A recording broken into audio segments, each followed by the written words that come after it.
Bonjour à toutes et tous, bienvenue dans ce webinaire organisé par le pôle systématique.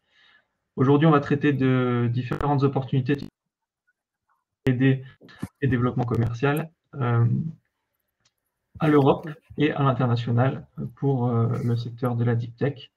Je m'appelle Léo Benedetti, je suis chef de projet Europe chez Systématique. Et on va tout de suite passer à l'agenda avec en première partie une présentation sur Horizon Europe et les opportunités de financement 2025 du cluster 4, numérique, industrie, espace. On a le plaisir d'accueillir Madame Derezovski du PCN France. Ensuite, on enchaînera sur Digital Europe et le programme de travail 2025 avec l'intervention de Madame Touvenot, également du PCN France de Digital Europe à la DGE. Ensuite, je présenterai le Fonds européen de défense en tant que point de contact national Alternate et le programme de travail 2025. Et on terminera avec une intervention de Madame Dujat de la CCI France-Japon pour une présentation d'une mission semi-conducteur au Japon organisée par EU Business Hub et la CCI. Au niveau des règles de participation, vous avez un onglet chat dans lequel vous pouvez poser vos questions, problèmes logistiques. Vous avez aussi un onglet questions si jamais vous avez des interrogations sur le contenu présenté. Et vous avez aussi l'onglet app dans lequel vous pourrez trouver la présentation à télécharger en fin de session. On commence avec Hélène du PCN pour la présentation Horizon Europe Cluster 4. Je vous laisse la parole.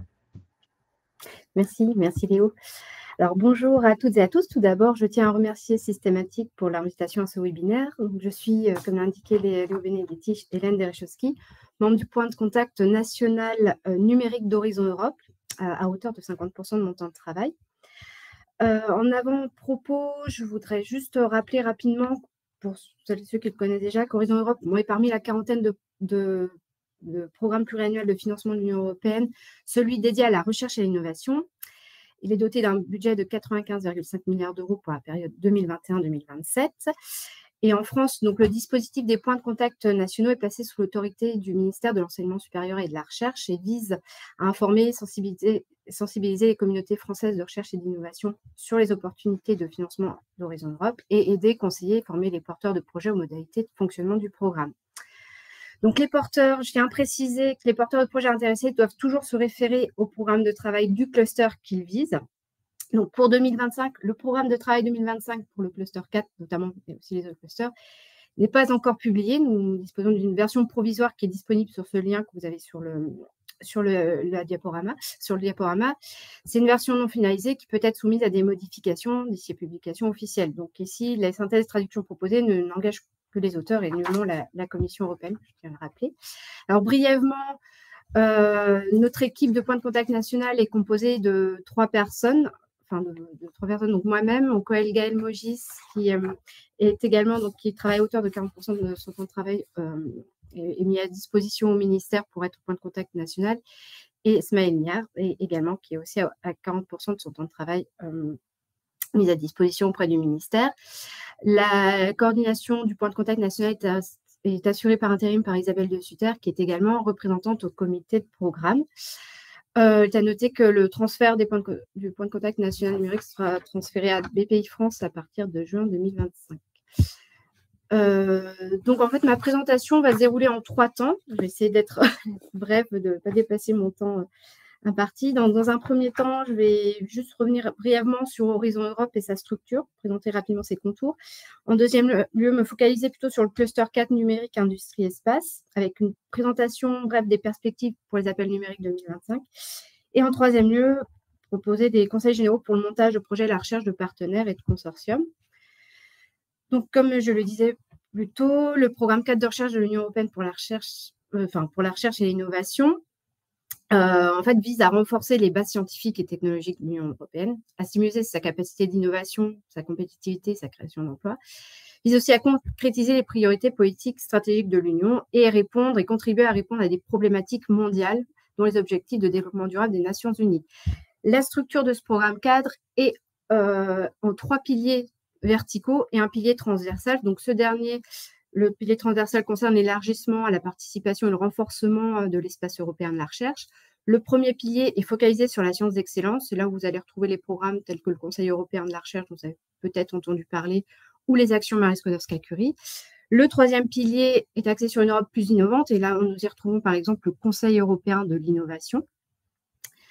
Vous avez peut-être également entendu parler. Et le pilier 2, que je vais présenter, qui nous intéresse plus exactement aujourd'hui, et lui est axé sur les problématiques mondiales et la compétitivité industrielle européenne. Outre le financement pour le Centre commun de recherche que je ne vais pas exposer ici, le pilier se décompose en 6 pôles ou 6 clusters allant de la santé à l'alimentation, bioéconomie et agriculture. Et là, nous y retrouvons effectivement le cluster 4, en 4e position, relatif au numérique, industrie et espace. Il est à noter qu'au niveau des points de contact nationaux, nous avons 3 équipes pour le cluster 4, donc le point de contact national numérique, le point de contact national industrie et le point de contact national espace. Ce qui est à noter donc, pour le pilier 2, c'est une approche descendante et les projets financés visent à soutenir des priorités politiques stratégiques de l'Union européenne et donc des objectifs de développement durable des Nations unies. Donc, les appels à projets sont centrés sur des problématiques sociétales et des défis globaux déjà identifiés. Il faut répondre à des impacts attendus et fournir des options, des solutions technologiques ou non, des recommandations.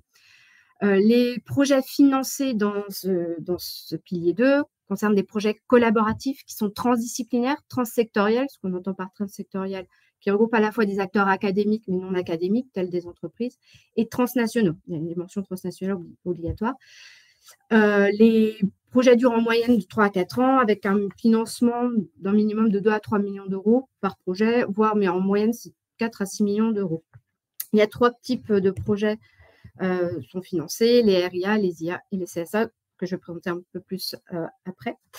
Rapidement, un petit focus en décembre 2024, l'état des associations des pays en fait impliqués dans le programme cadre de recherche et innovation Horizon Europe. Alors, de facto, tous les États membres de l'Union européenne, donc en bleu sur la carte, les 19 États tiers associés que vous voyez en violet sur la carte, donc avec récemment la venue de l'association du Canada seulement sur le pilier 2 d'Horizon Europe et la Nouvelle-Zélande aussi, et des pays qui sont encore en négociation, qui ont finalisé les négociations en attente de signature. On a notamment le Maroc, la Suisse et la Corée, la République de Corée, et des négociations en cours avec le Japon et l'Égypte. Donc, comme je disais précédemment, il y a 3 types de projets collaboratifs financés dans le pilier 2, avec un financement à 100% pour ces 3 types de projets, sauf dans le cadre des actions d'innovation, où le financement est à hauteur de 60 ou 70% pour les acteurs privés, pour les entités légales à but lucratif, notamment les entreprises de toute taille. En premier, donc, il y a des actions de recherche et d'innovation qui visent à financer des projets avec un niveau de maturité technologique commençant à 2 à 5 vers, je remets la carte du niveau de maturité technologique, à 5 en fin de projet. Donc, ces projets visent à établir en fait de nouvelles connaissances, explorer la faisabilité d'une technologie, d'un produit ou d'un service. Il va financer surtout de la recherche fondamentale appliquée, développement de technologies, essai de prototypes à petite échelle. Les actions d'innovation, là, nous allons vers un niveau de maturité technologique un peu plus élevé, avec les projets commencent en TRL 5 vers 8 en fin de projet. Donc, on peut voir ici.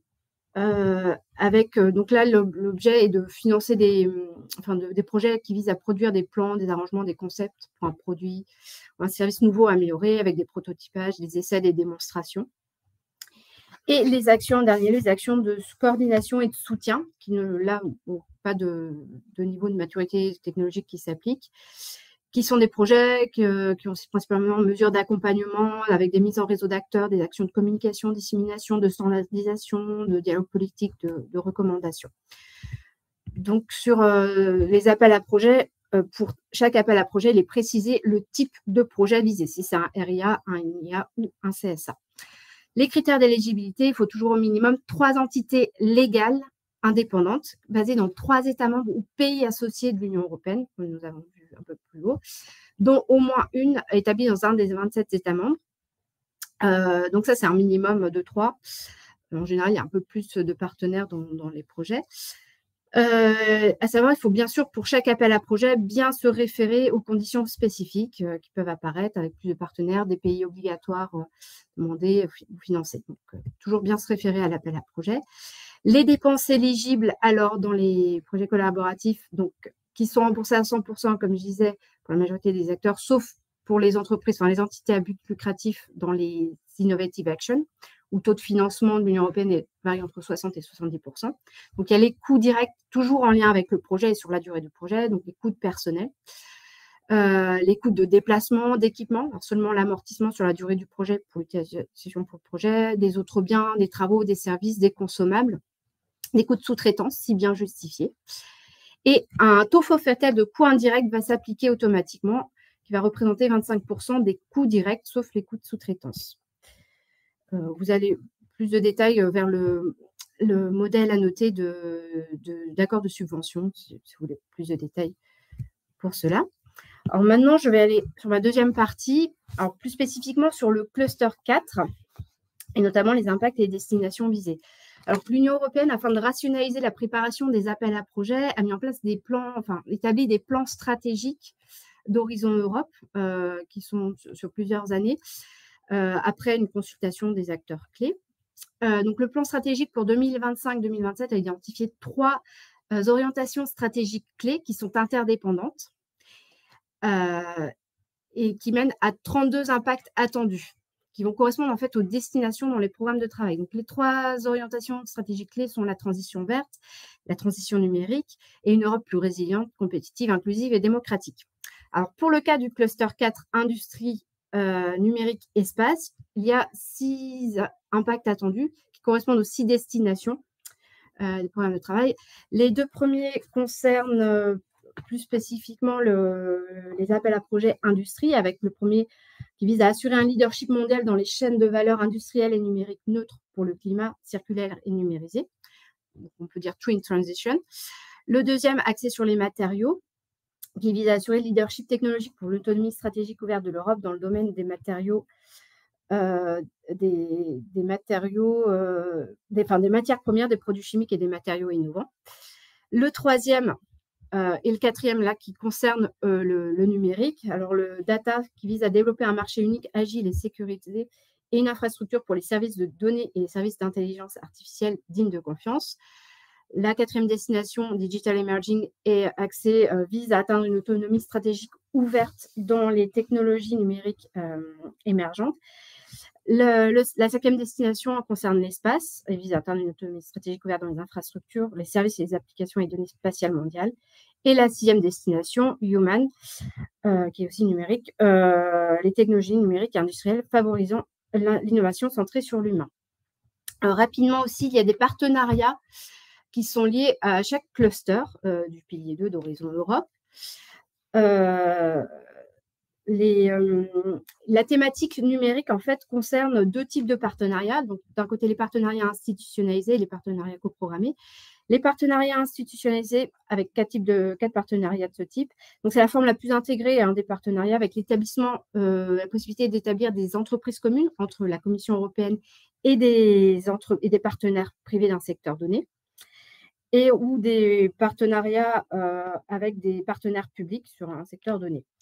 Ces partenariats, en fait, organisent leurs propres appels à projets avec leurs propres règles spécifiques. Ils ont aussi leurs propres points de contact nationaux. Donc, les 4 partenariats institutionnalisés sont le CHIPS GU, qui vise à soutenir l'Union européenne, l'industrie européenne des semi-conducteurs.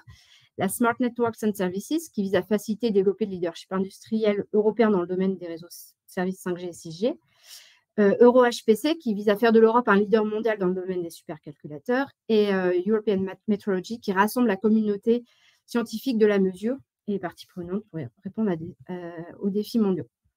Et les partenariats coprogrammés, eux, se basent plutôt sur un protocole d'accord entre la Commission européenne et des acteurs privés d'un domaine, d'un secteur spécifique. Ils contribuent à l'élaboration des axes stratégiques des programmes de travail et des appels à projets d'Horizon Europe. Alors, nous avons notamment les 3 partenariats coprogrammés relatifs au numérique sont ADRA, AI Data Robotics Association, qui vise à permettre à l'Europe de tirer le meilleur parti possible de l'intelligence artificielle, des données et de l'aide robotique. Photonics 21 axé sur les innovations photoniques et leur transfert vers des applications, et Virtual Worlds qui est nouveau en 2025, qui n'est pas encore établi, qui vise à façonner la prochaine frontière des mondes virtuels, incluant le métavers, en se basant sur les valeurs européennes. J'ai mis les liens vers les partenariats dans la slide. Brièvement, les statistiques pour les appels 2023 numériques du cluster 4, parce que nous avons toutes les données consolidées. Rapidement, le taux de sélection, le taux de succès général en Europe était de 19%. Pour la France, il était de 22%, avec une part captée des financements par la France d'environ 10%. Rapidement, les grandes tendances 2025 du programme de travail 2025 du numérique, que je ne peux pas détailler chaque appel à projet. Donc, pour les 3 destinations du numérique. Donc, pour la destination 3, développer data, l'objectif ici est vraiment de soutenir les technologies essentielles dans l'économie des données, avec des technologies visant à favoriser le respect de la vie privée et la conformité, de tirer profit de l'intelligence artificielle de manière juste et conforme, notamment à travers les jumeaux numériques, l'Internet des objets, les mondes virtuels. Dans le domaine des mondes virtuels, d'avoir des technologies sécurisées de partage de données et d'informatique distribuée, qui permettent des modes d'interaction et de contrôle sûr dans différents domaines tels la santé, l'énergie et la mobilité, renforcement des technologies, développement des technologies quantiques avec des renforcements qui visent à permettre, qui va contribuer aussi à une économie des données avec des communications de plus en plus sécurisées de données critiques, notamment santé, énergie, et renforcer la sécurité économique de l'Europe avec le développement stratégique de réseaux 5G, 6G, de supercalculateurs et de services et de données basés sur l'IA digne de confiance. Alors, brièvement, pour cette destination 3, il est prévu 8 appels à projets sont prévus pour 2025, avec environ 15 à 20 projets qui seront sélectionnés pour un budget d'environ 180 millions d'euros. Les grandes tendances, c'est infrastructure réseau avec des projets pilotes à grande échelle sur le Collaborative Connected Computing Networks, notamment l'open source, les écosystèmes de données, et le renforcement de l'informatique cognitive et le génie logiciel pour l'IA et l'IA générative. La destination 4, Digital Emerging, sur les technologies numériques et émergentes, l'objectif, c'est aussi de viser à atteindre l'autonomie dans les technologies numériques européennes, notamment dans le secteur des semi-conducteurs et des puces quantiques, de la conception à la fabrication, dans les nouveaux matériaux, tout en prenant en compte l'efficacité énergétique, de renforcer aussi la qualification des salariés dans ces domaines, en microélectronique, de renforcer l'alliance impact, performance, coût et efficacité énergétique, favoriser l'utilisation de l'IA dans Continuum Cloud Edge, Internet des objets pour l'optimisation des ressources, aussi de repousser les limites de la réalité étendue autour de l'humain dans l'industrie, mais aussi dans le divertissement, les arts, et favoriser la rencontre des mondes virtuels et physiques à travers l'usage des robots, et maintenir l'Europe à la pointe de l'IA grâce à la prochaine génération de systèmes robotiques intelligents, avec aussi un focus sur les technologies quantiques précoces et matures aussi, et stimuler leur adoption par l'industrie. Donc là, pour la destination 4, 10 appels sont prévus, avec environ 20 à 25 projets qui seront sélectionnés pour un budget d'environ 240 millions d'euros, avec des grandes tendances quantiques et photoniques également. L'IA, avec l'amélioration de la robustesse de l'IA générative dans la robotique et le secteur industriel.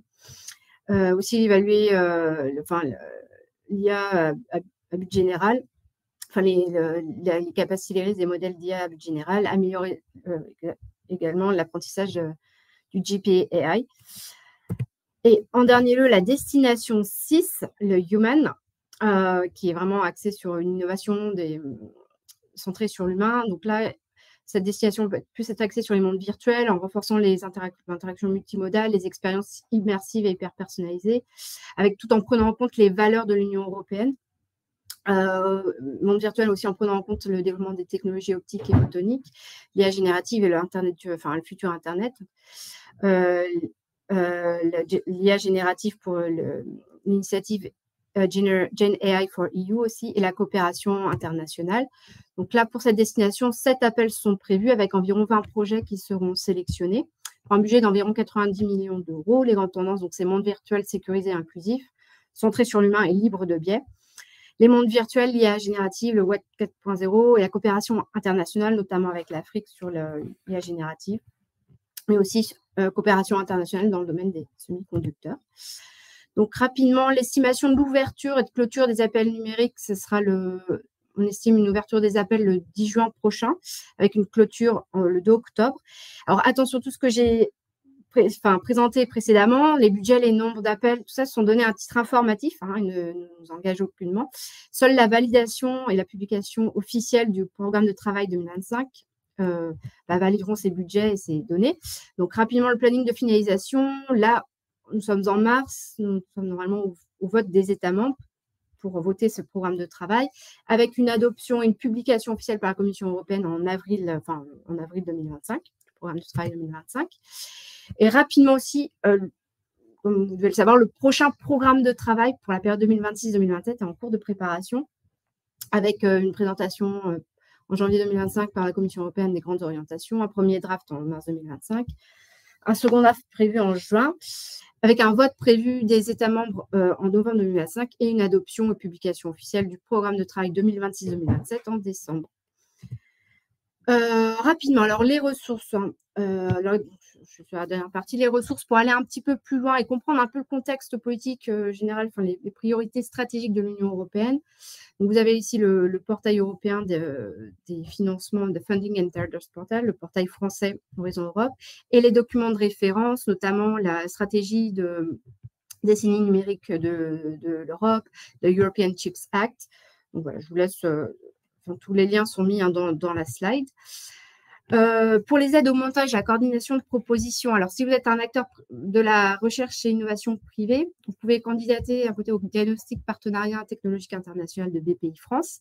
Ça permet de financer la recherche de partenaires, la négociation d'accords de consortium, le recours à des prestataires, la préparation des réponses à des appels à projets et la prestation est fixée à 25 000 € hors taxe. Les candidatures se font au fil de l'eau. Et pour les acteurs de la recherche et innovation publique, vous pouvez candidater à l'appel montage de réseaux scientifiques européens internationaux proposé par l'Agence nationale de la recherche, avec un montant d'aide maximale de 36 000 €. Ça permet de financer, par exemple, des prestations de services, des frais généraux, des frais de déplacement, l'organisation de consortiums.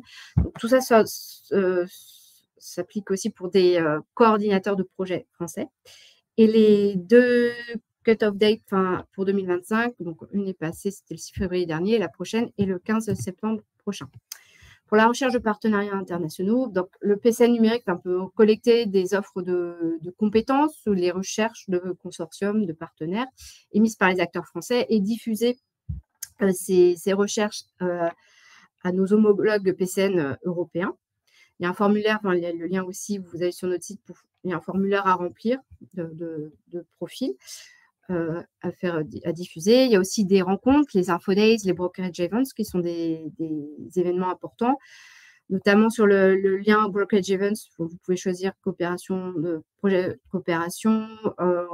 Il y a un onglet pour la recherche de consortiums qui cherchent des partenaires ou de partenaires qui cherchent des consortiums. Donc, le lien est également dans la slide. Et aussi le site, le portail européen là où vous déposez les appels, les propositions de projet, le Funding and Tender Opportunities, où quelquefois, il y a un onglet par appel à projet de partenaires qui recherchent des consortia ou inversement, des offres d'expertise. Donc, il y a aussi, nous, le point de contact national numérique français est membre et partenaire du réseau Idéaliste, qui est le réseau des PCN nationaux internationaux du numérique. Voilà. Aussi, notre idée, n'hésitez pas à devenir expert évaluateur pour Horizon Europe. Ça permet de comprendre un petit peu l'évaluation des projets, les attendus. Vous avez les lignes directrices pour pouvoir candidater à ça. Et dernière information, et je conclue tout de suite, la Commission européenne va organiser un infoday en ligne pour le cluster 4 les 13 et 14 mai prochains. Et la journée du 14 mai sera dédiée aux 3 destinations du numérique que je vous ai présentées brièvement précédemment. Donc, il faut s'inscrire pour y assister grâce au e-learning et vous avez le lien d'accès dans la slide. Je vous remercie beaucoup de votre attention. Merci. Merci beaucoup, Hélène. Merci pour cette présentation assez dense et complète de ce qui peut nous attendre sur 2025 au niveau du cluster 4. Je vois que vous avez déjà une question dans le chat. Je vous laisse peut-être y répondre par écrit à propos de potentiels appels pour la gestion des déchets. D'accord. On passe de notre côté à Digital Europe avec Aliénor Tougno du PCN. Oui, bonjour à tous. Merci en tout cas de vous être rendu disponible pour assister à ce webinaire sur les programmes de financement européens. Donc, suite à la présentation d'Hélène qui a fait un focus sur le programme de financement Horizon Europe Cluster 4, je vais m'attarder sur la présentation de Digital Europe, qui est un autre programme de financement qu'il ne faut pas confondre avec Horizon Europe. Pourtant, ils ont des noms assez similaires, mais ils ne répondent pas tout à fait aux mêmes enjeux. Donc, c'est ce qu'on va essayer de découvrir ensemble. Justement, donc, pour simplifier les choses, Digital Europe, c'est un programme de financement qui existe depuis peu, depuis 2021, donc c'est relativement récent dans le paysage des financements publics. Et donc, comme son nom l'indique, il est dédié justement aux enjeux de numérisation, de tout ce qui est aux enjeux numériques. Donc, à ce titre, c'est pour ça qu'on va faire vraiment un focus sur ce point-là. Et on voit que ce programme de financement, que ce soit même avec Horizon Europe ou même avec le Fonds européen de défense et ceux qui vont être mentionnés aujourd'hui, ils s'inscrivent dans un contexte budgétaire plus général, ils s'inscrivent dans ce qu'on appelle un cadre financier pluriannuel. Donc, c'était le budget de l'Union européenne. Chaque État membre cotise justement, contribue au budget européen. Et il y a une partie des contributions des États membres qui est dédiée justement au financement de l'innovation, de la recherche au développement et au numérique. Donc on voit une belle part accordée au financement public dédié au numérique. Et à ce titre, on voit que Digital Europe, donc comme je vous l'ai dit, il existe depuis 2021 et c'est un programme qui est dédié au déploiement justement des nouvelles technologies, des technologies numériques, avec un programme qui est doté donc de près de 8 milliards d'euros, donc ce qui est moindre par rapport à Horizon Europe, mais c'est quand même une belle enveloppe. Donc c'est une enveloppe de 8 milliards d'euros qui se concentre sur la période 2021-2027, donc qui suit ce calendrier financier pluriannuel qui s'étend sur 7 ans. Et donc, il y a 5, je pourrais même dire 6 priorités, mais on va les aborder justement ensemble. Donc, il y en a une qui est dédiée justement au calcul haute performance, sur tout ce qui touche finalement au quantique, au superordinateur, qui représente l'une des plus grosses parties de l'enveloppe dédiée pour Digital Europe. Donc, on est à plus de 2 milliards d'euros, ce qui est assez conséquent. Il y a un autre objectif de ce programme, ce sont les enjeux liés à l'intelligence artificielle, à l'économie de la donnée et à la gestion du cloud, donc numérique, qui représente 2 milliards d'euros en matière de financement, qui sont répartis selon un certain nombre d'appels à projets, dont on fera une petite présentation un peu plus tard, durant cette session. Un autre enjeu qui est ciblé, une autre priorité, c'est tous les enjeux liés à la cybersécurité, donc sur les protections contre les cybermenaces, les cyberattaques. Ça fait partie de ces priorités défendues dans Digital Europe. Il y a un volet également dédié aux compétences numériques, donc pour faciliter l'accès à des compétences numériques à l'ensemble des acteurs du territoire au niveau européen. Et enfin, une partie déploiement et usage, donc c'est tout ce qui est interopérabilité des systèmes d'information. Donc on est vraiment sur les compétences vraiment très, très techniques au niveau d'ingénierie. Et il y a un 6e pilier qu'on peut également évoquer, c'est celui des semi-conducteurs, qui représente aussi une partie des financements dédiés dans le cadre de Digital Europe. Et donc, en raison de l'intérêt stratégique qu'a ce sujet actuellement, il est intéressant de se pencher aussi sur ces dispositifs. Donc, comme indiqué, c'est un programme qui est dédié au déploiement des nouvelles technologies, des technologies numériques, contrairement à Horizon Europe qui s'intéresse davantage à la conception, au développement, au volet recherche.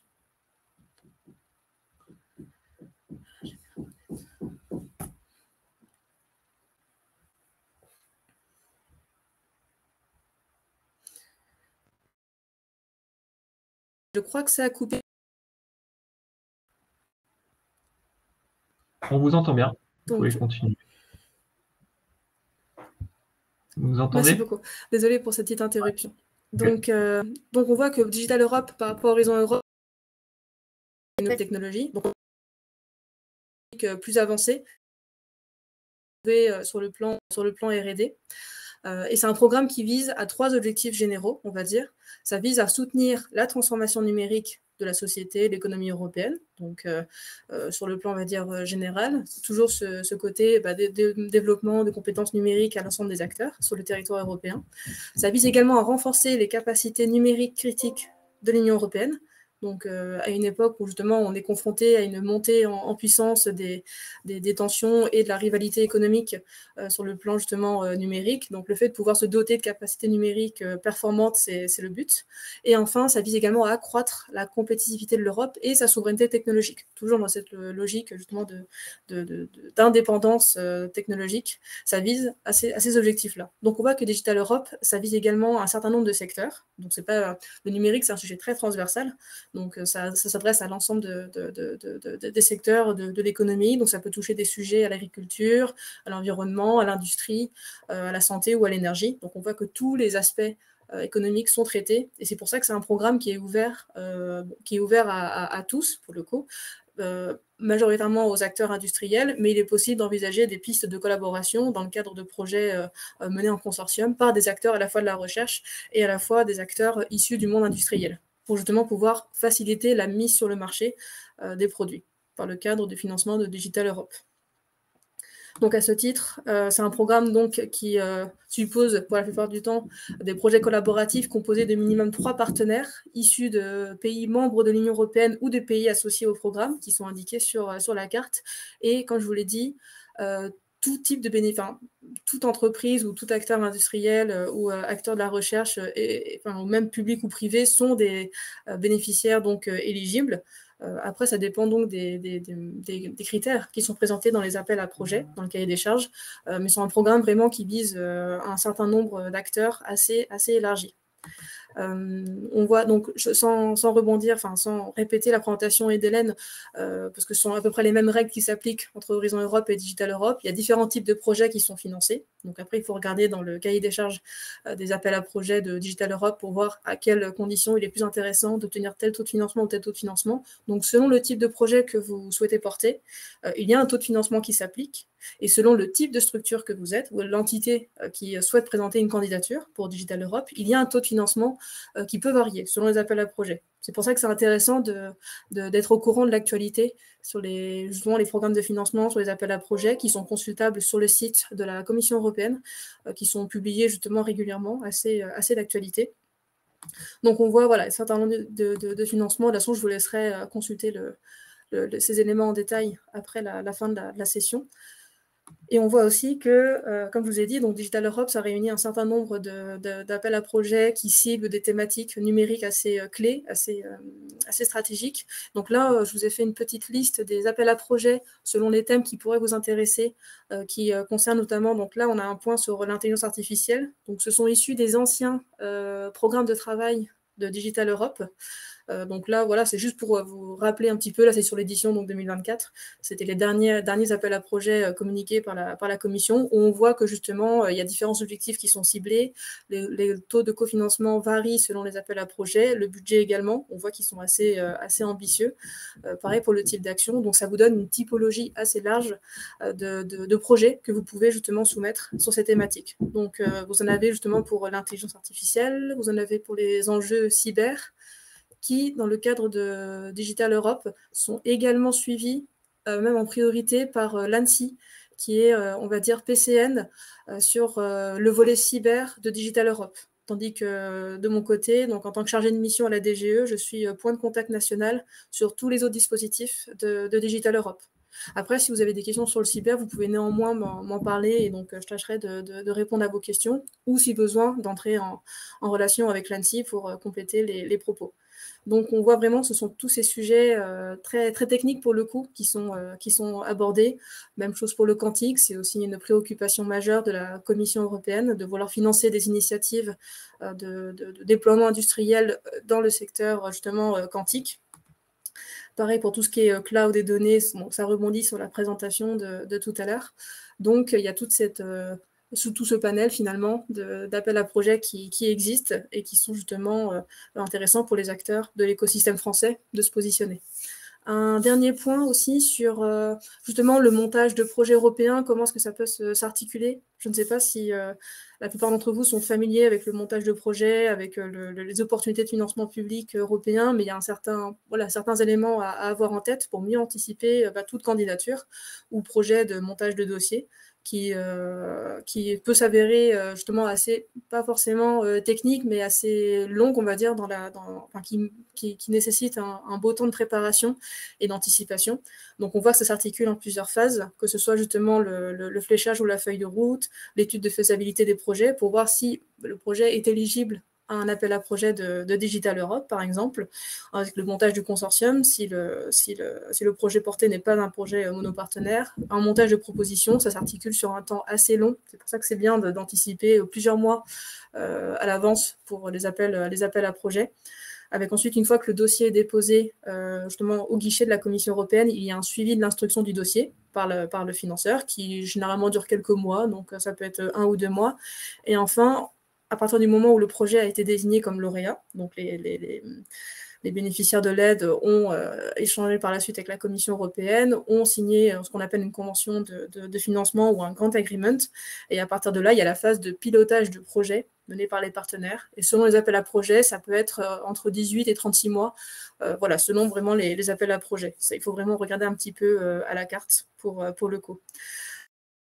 Et également, vous pouvez faire appel aussi à des services de gestion de projet. Certains font de la sous-traitance sur ce point-là aussi, d'autres le gèrent en interne. Ça, c'est vraiment à la discrétion des membres de consortium. Et donc, ce schéma, pour vous indiquer que voilà, c'est pas un exercice qui s'improvise, ça demande beaucoup de temps d'organisation.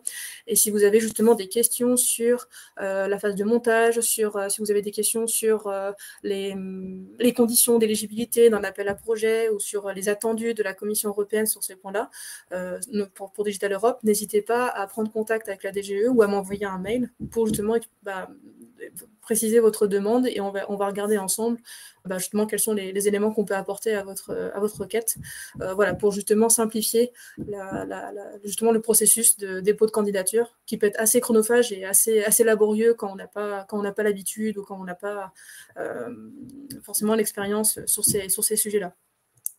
Donc, et un dernier mot également sur le programme de travail, la dernière version du programme de travail de Digital Europe. Donc, alors même consigne que Hélène, le programme de travail n'a pas encore été validé, donc il suit à peu près le même calendrier que Horizon Europe. Il y a le vote qui est prévu justement ce mois-ci par justement un comité de programme auquel je siège en tant que représentante également, et il sera donc adopté fin mars, début avril. Donc normalement la Commission européenne diffusera le document officiel sur son site, donc au début du mois d'avril.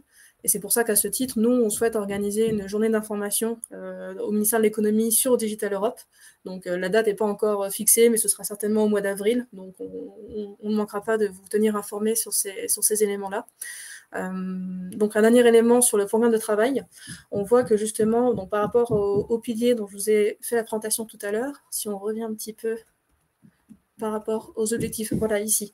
Donc on voit qu'il y a plusieurs enjeux qui sont abordés dans le prochain programme de travail. Ce qu'on peut dire à date, c'est qu'il y a un lissage justement de la dépense qui va être faite. Et sur, par exemple, les enjeux cyber, ils devraient concerner, il y a les montants de budget alloués sur chaque pilier. Je peux vous donner quelques éléments pour tout ce qui est compétences numériques. Ça se situe autour de 125 millions d'euros, par exemple. Donc, ce n'est pas encore confirmé, mais ça vous donne un ordre d'idée. Sur tout ce qui est cyber, on est plutôt dans les 46 millions. Sur l'IA, on est à peu près, si je compte vite, on est presque à 600 millions d'euros. Et sur tout ce qui est déploiement, on est à 270 millions. Donc, on a ces montants budgétaires qui sont donc préalloués. Ce sera forcément l'objet un petit peu encore de dernière discussion avec la Commission européenne, mais ça donne une certaine idée sur le déploiement justement du programme. Et on voit que ce qui ressort du programme de travail à date, c'est qu'il y aura une attention particulière portée par la Commission européenne sur tous les enjeux liés à l'intelligence artificielle et notamment l'intelligence artificielle générative. Donc c'est une des priorités aussi de la Commission européenne. dans un contexte où on voit des solutions extra-européennes surgir et être extrêmement performantes. L'idée, c'est de pouvoir aussi se saisir de ce sujet-là au niveau européen, ce qui explique la volonté de la Commission européenne de financer davantage les initiatives allant en ce sens. Donc, ne soyez pas surpris si dans les prochains mois, lorsque vous consulterez les appels à projets de Digital Europe, eh bien, vous constaterez qu'il y a une mention particulière à l'intelligence artificielle qui va en fait se disséminer dans un peu l'ensemble des appels à projets en filigrane. Donc, c'est un point de vigilance que je vous invite à avoir en tête dès à présent. Donc, voilà, n'hésitez pas si vous avez encore des questions ou des remarques. J'ai vu qu'il y avait quelques questions dans le chat, je ne manquerai pas d'y répondre. Et voilà, donc vous n'hésitez pas aussi à consulter le site de la DGE, à suivre nos publications sur ces sujets-là, parce qu'on va communiquer sur Digital Europe, et à nous solliciter si vous avez des questions sur le programme de manière générale. Je vous remercie. Merci beaucoup, Elinor. Et effectivement, vous avez plusieurs questions dans le chat et je vous invite à y répondre par écrit. On va tout de suite basculer sur le Fonds européen de défense et le programme de travail 2025.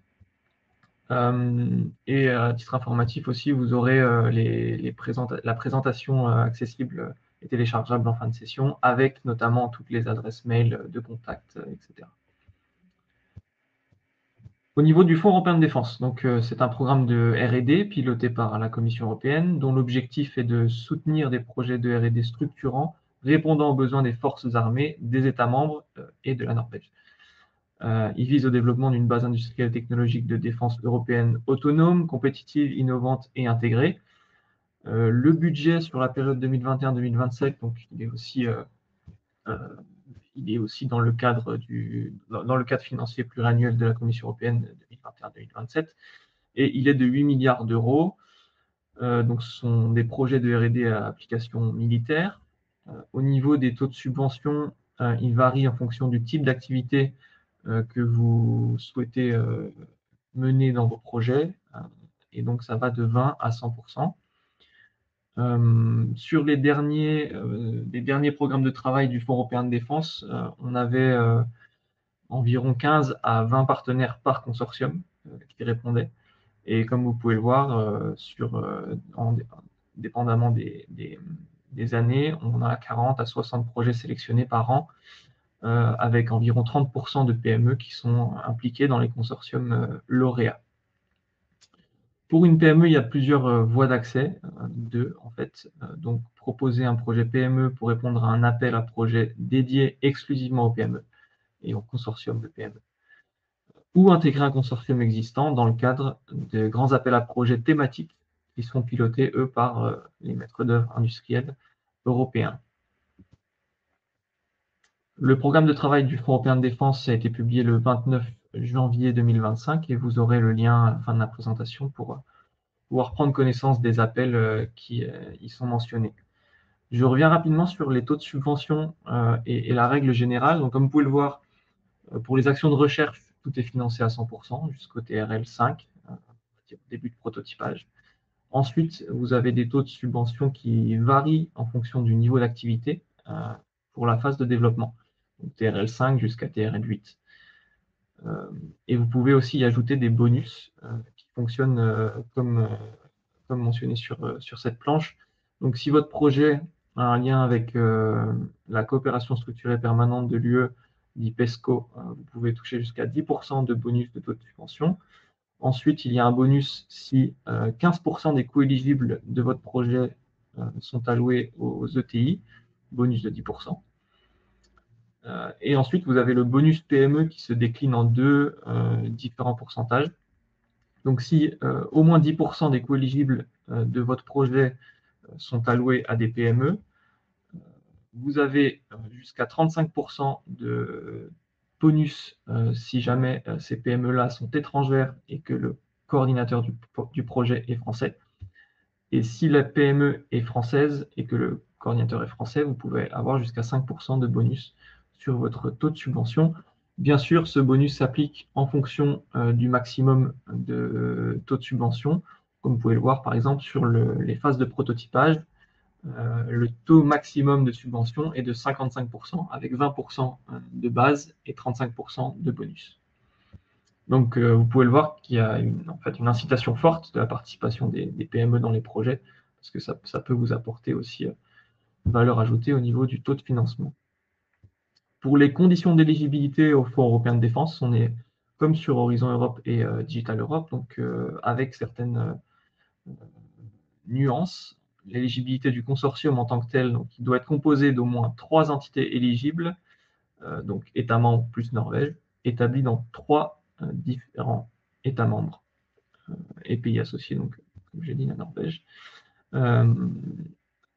Au niveau de l'éligibilité des entreprises, donc elles doivent être établies et avoir leur structure de management dans l'Union européenne. Elles doivent utiliser pour l'action des infrastructures, des installations et des actifs et ressources localisées sur le territoire d'un État membre de l'Union européenne ou de la Norvège. Elles ne doivent pas être contrôlées par des entités d'État tiers. Et certaines dérogations sont possibles pour des entités dont ces structures de management ou dont certaines parts sont hors UE.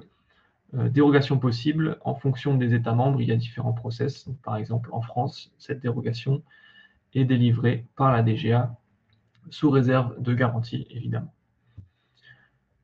Pour les projets de développement au niveau de l'éligibilité, vous devez montrer que, donc développement, on est sur des PRL 5 à 8, vous devez démontrer que tous les coûts non couverts par la subvention sont financés par d'autres moyens, notamment étatiques, et démontrer également qu'au moins 2 États membres ont l'intention de se procurer la technologie proposée et ont défini des exigences communes.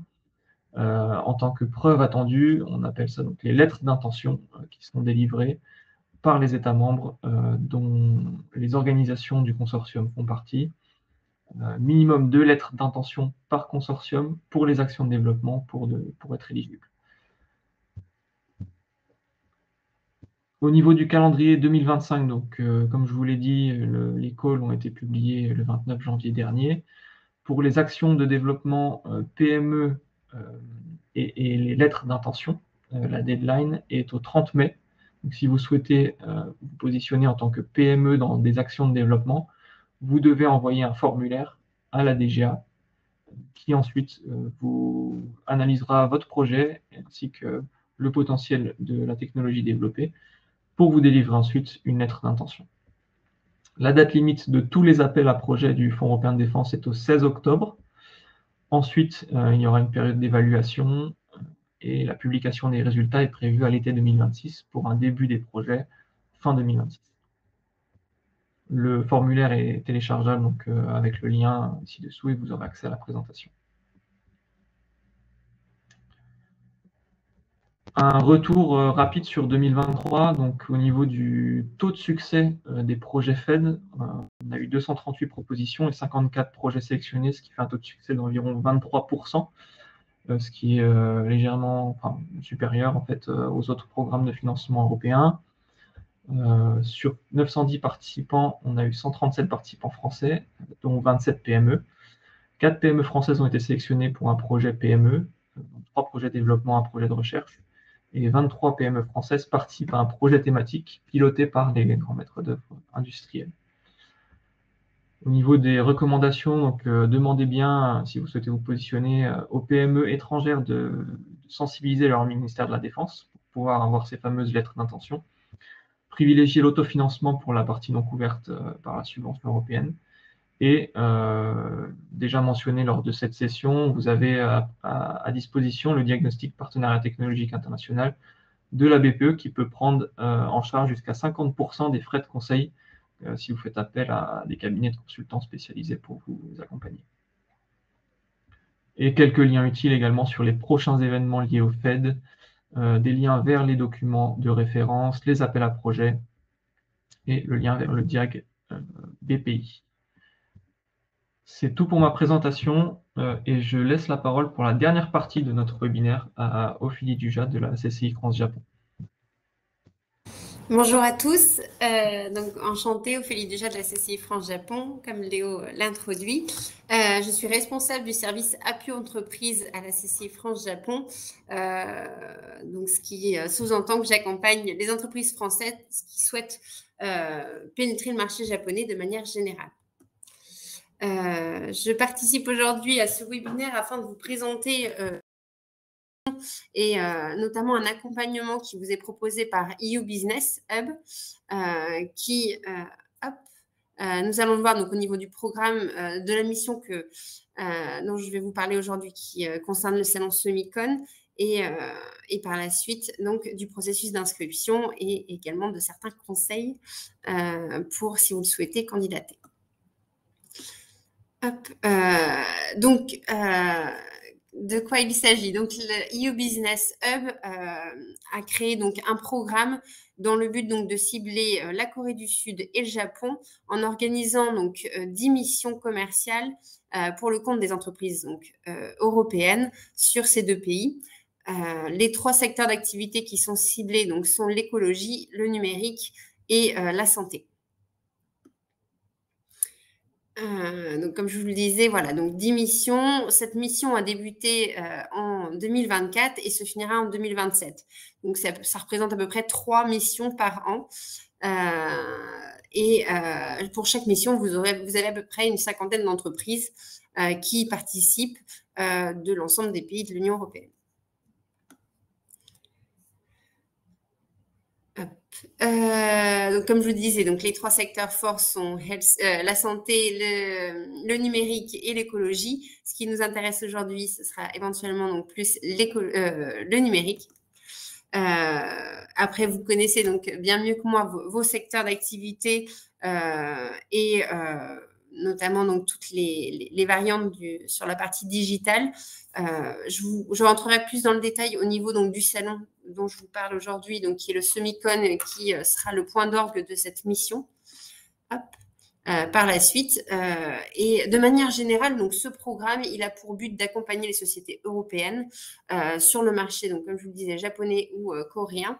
Le but, donc, c'est de faciliter votre accès au marché, c'est de soutenir les petites et moyennes entreprises. Donc, on le verra également, donc le programme est entièrement pris en charge par l'Union européenne, entièrement, c'est-à-dire donc tout ce qui est organisation de matchmaking, votre participation au salon Semicon, qui aura lieu donc en octobre 2025, et également donc le briefing, le séminaire d'introduction, le focus sur les secteurs d'activité qui vous concernent et la partie logistique. Donc, bien entendu, donc l'Union européenne a, par ce biais, donc l'intention donc de promouvoir et les entreprises européennes ainsi que la marque Union européenne sur ces marchés. De par donc leurs différents services et expériences, donc vous apportez plus de connaissances sur ces marchés. L'Union européenne réalise notamment donc beaucoup d'études de marché sur le Japon et sur tous les marchés export qui pourront vous être d'une grande aide pour approcher ces marchés. Donc, comme toute mission à l'international, donc vous avez un avant, un pendant et un après. Avant, c'est vraiment le but, c'est vraiment de bien identifier les secteurs, le secteur que vous souhaitez cibler, les parties, les entreprises que vous souhaiteriez cibler, donc par rapport à votre activité, comprendre le marché pour savoir avec qui travailler pour pénétrer au mieux ce marché. Donc là, c'est le rôle d'EU Business, ce sera de vous fournir un maximum d'informations sur le marché pour vous permettre donc de vous rendre au Japon en connaissance de cause. Et je vous le disais, donc la partie logistique sera prise en compte par EU Business et ses partenaires locaux. Pendant la mission, donc comment ça va se dérouler, je vous le disais, donc le point d'orgue, c'est le salon Semicon, donc qui se déroule sur 3 jours. Les entreprises auront tout un stand avec leur logo et support de communication. Les rendez-vous seront organisés donc sur les stands des participants en fonction donc des attentes qui auront été transmises par les entreprises en amont du salon. Donc, EU Business également donc, fournira des services personnalisés à chaque entreprise sur la base, encore une fois, des attentes qui seront transmises en amont et s'occupera de toute la partie logistique. On le verra par la suite dans la limite de 1 000 € sur les hôtels pour 4 nuits et pour tout ce qui est interprète et support annexe également dans la limite de 1 000 €. Après la mission, l'EU Business s'engage donc à vous accompagner dans le suivi des contacts que vous aurez pu initier. Ce qui est important aussi à savoir, c'est que la CCI France-Japon peut également vous soutenir dans vos démarches et vous accompagner en fonction de votre niveau d'avancement sur ce marché. Le programme, donc je vous le disais, donc ce sera du coaching. Je ne vais pas rentrer dans les détails, veuillez m'excuser. Le temps passe malheureusement. Donc bien entendu, pour pénétrer un marché à l'export, notamment le Japon, qui est un marché quelque peu complexe, mature et spécifique, si je peux dire. Donc, il faut un coaching, une préparation. Sur l'exposition, donc, tout sera préparé par EU Business, y compris donc l'aménagement du stand, le soutien logistique dont je vous ai parlé, l'hébergement. Ce qui est également le plus important, c'est la partie mise en relation B2B pour vous permettre de profiter un maximum de cette opportunité en repartant avec des contacts entreprises à développer par la suite. Donc, je vous le disais, donc là, bon, ce sont quelques chiffres sur le marché japonais de manière générale. La présentation vous sera transmise et je pourrai développer par la suite si vous le souhaitez. Mais pour revenir sur le salon Sumikon, donc veuillez m'excuser, donc c'est du 17 au 19 décembre 2025. Tokyo Bitsai, c'est l'équivalent de la porte de Versailles à Paris pour le Japon. Donc, c'est un grand site pour les salons, donc ici à Tokyo. Le salon donc, du Sumikon a pour objectif donc de cibler toutes les entreprises qui travaillent sur la chaîne d'approvisionnement et de fabrication électronique, donc tout ce qui est semi-conducteurs et technologies annexes. Donc oui, le chiffre à retenir par rapport à ce salon, donc c'est le plus grand salon sur les semi-conducteurs au Japon. Et donc, le chiffre qui est le plus représentatif, c'est 45 698 entreprises ou représentants d'entreprises qui viennent sur les 3 jours de salon. L'inscription donc par rapport à ce programme sera ouverte donc à partir de mai 2025. Nous attendons encore donc la brochure de la part de EU Business pour cette nouvelle opération. Et donc, en principe, donc, dès mai 2025, vous pourrez vous inscrire sur cette mission.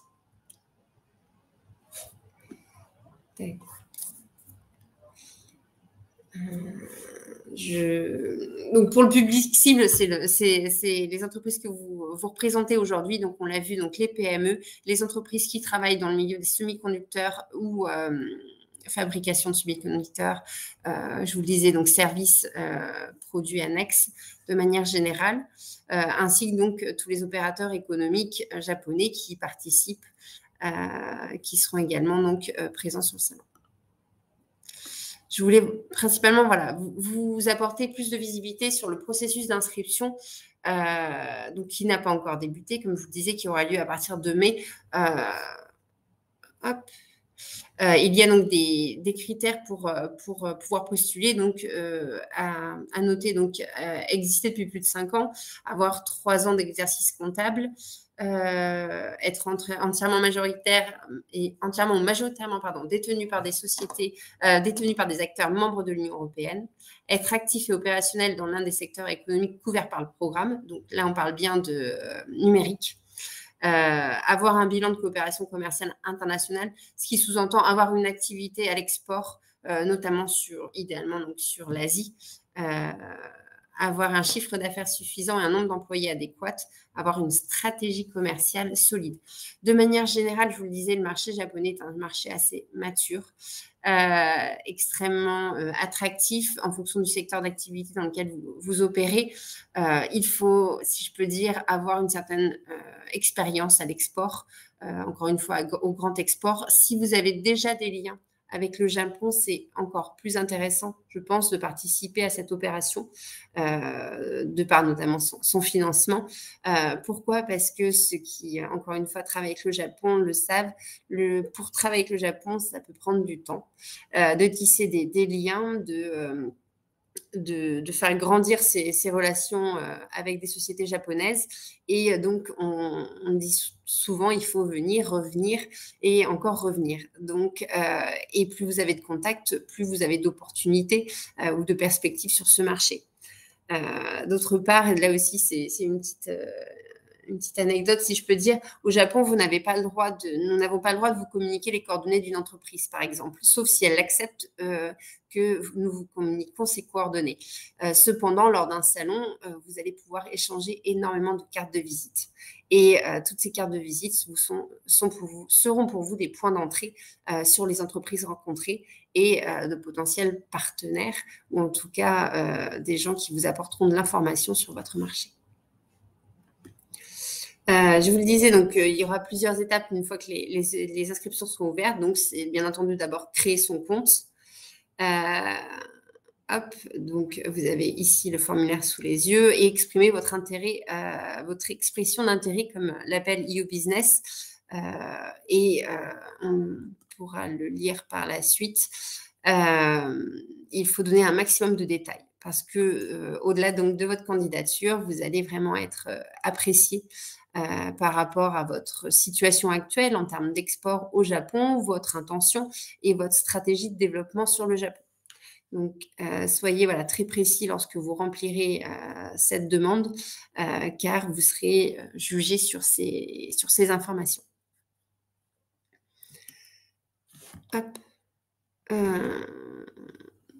Donc, je vous le disais, détaillez soigneusement votre candidature, soyez descriptif. Donc, là aussi, toujours beaucoup de détails pour permettre aux personnes qui jugeront de ces candidatures si oui ou non vous êtes recevable pour participer à cette opération.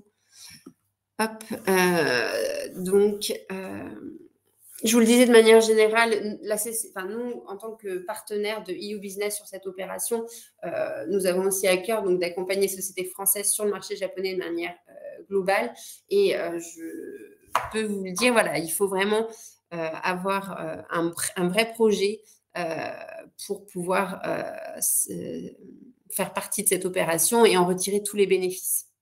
Un vrai projet, idéalement, comme je vous le disais, déjà des liens avec le Japon ou être déjà venu et pouvoir développer avec cette opération vos contacts existants. Je suis navrée, j'ai été un peu vite, mais je tenais vraiment à vous faire part de cette opération qui est avantageuse car prise en charge par l'Union européenne, qui selon moi est un bon support, mais qui doit s'inscrire également dans une stratégie avancée, si je peux dire, de vos entreprises pour pénétrer le marché japonais. Et je serais ravie de pouvoir en discuter avec chacun d'entre vous si vous avez besoin de plus d'informations sur cette opération et sur le marché japonais de manière générale et de pouvoir vous y accompagner par la suite. Merci à tous pour votre attention. Merci beaucoup Ophélie. Et oui, de toute façon, on attend l'ouverture de l'appel et puis s'il y a des questions aussi, vous avez l'adresse mail pour les poser à l'équipe de la CCI France-Japon. On avait mis un petit moment de questions-réponses. Donc, c'est le moment, si vous avez encore des questions à nos intervenantes, pour les poser dans le chat. C'est encore 1 minute ou 2. Et puis ensuite, on pourra clôturer ce webinaire qui a été assez dense avec beaucoup de sujets européens, internationaux, financement de R&D et de développement international. En tout cas, je voulais remercier aussi nos intervenantes pour leur disponibilité. Et vous avez, comme je l'ai dit, tous les points de contact et les adresses mail en fin de présentation. Le support est téléchargeable via l'onglet App, partage de fichiers. Et si jamais vous n'avez pas eu l'opportunité de le télécharger, vous pouvez contacter l'équipe systématique qui pourra vous le fournir. Je voulais mentionner aussi que le service Europe de Systématique est là pour accompagner la communauté francilienne, les membres du pôle sur leurs activités de croissance économique et leurs activités de R&D, et notamment sur ces questions d'opportunités de financement européen. Donc n'hésitez pas à nous contacter à europe@systématique-parisregion.org pour lancer vos accompagnements.